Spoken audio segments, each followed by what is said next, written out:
Thanks, Stuart, and good morning, everybody. I was interested in Kevin's points there around the variety or the divergence of business and the way they're dealing with this. And that's exactly what I'm seeing. I'm seeing some incredibly good examples of businesses doing what they can to do the right thing and recognizing their power and their influence in doing so. And I'm seeing some, frankly, appalling examples of businesses doing the wrong thing. And if I can just share two very simple examples, about 10 days ago, Morrison's came out and said that they were going to pay all their small suppliers immediately.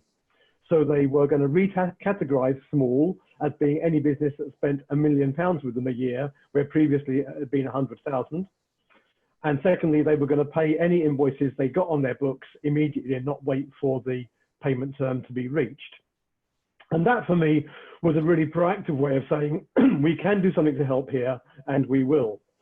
Yesterday, I was on a webinar with a business organization, and somebody rang in who said they just had an email from one of their customers saying, really sorry, COVID-19 is horrible for all of us. We're not going to pay anybody. Full stop. We're just not going to pay you. And I'm now in the process of picking that up, and I'm going to talk to the managing director of that business later today to try and understand and challenge what I think is pretty irresponsible way of dealing. And I think, you know, we have to recognize that there are businesses that are in real trouble. And gladly, from your poll just now, nobody said they were fearful of surviving. But there are businesses that are in real trouble and are struggling. And in those cases, there may well be examples where somebody physically cannot pay one of their suppliers. But my view of this is that we need collaboration, not confrontation. And the way to deal with that situation is to communicate, have conversations, have discussions, explain, and come to an agreement that this is what we can do and should do. To do a blanket email to all your suppliers saying, sorry lads, we're just not going to pay you, seems to me to be a complete reckless disregard of the business relationship. And all business relationships, for me, should be partnerships. And that's what we need to see.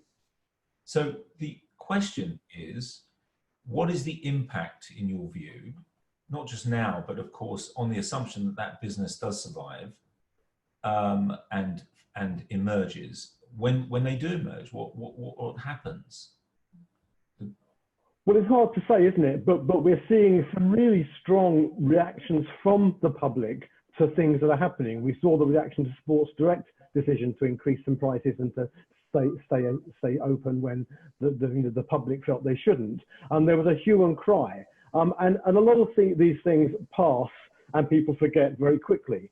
But I think, you know, in the position we're in at the moment, people have got a lot of time to think about what's going on around them. And I think for a business that takes a less than responsible approach, there will be a kickback post this crisis when businesses say, you know what, if I've got a choice of who I deal with, I'm going to deal with the businesses that I respected and, you know, I wanted to be like during this crisis time. So I think those businesses will suffer as a result of their poor behavior. And Stuart, can I just share the anecdote I shared with you yesterday about the bigger picture rather than just payment? A few years ago, I had a conversation with the chief procurement officer of a really large food business that we would all know and would see in every high street. And it was just after the floods had hit Cumbria very badly. And in this meeting, the procurement director was telling me how he'd rung one of their small suppliers who supplies vegetables to them. And they have a number of suppliers, all from the UK, and it's a limited number. And he'd rung this guy and said, you know, how are things with you? And the guy had said, oh, the world's awful. I've lost some of my dairy herd. The crops are a disaster and so on. But don't worry, you're going to be okay. I will make sure you get every shipment you need. And he said to him, well, how can you guarantee that? And why are you guaranteeing that? And he said, simple. You're the only customer I've got that's rung to make sure I'm okay right now. And that to me is nothing to do with the transaction. It's to do with the emotional human value of business relationships. And I have two current catchphrases.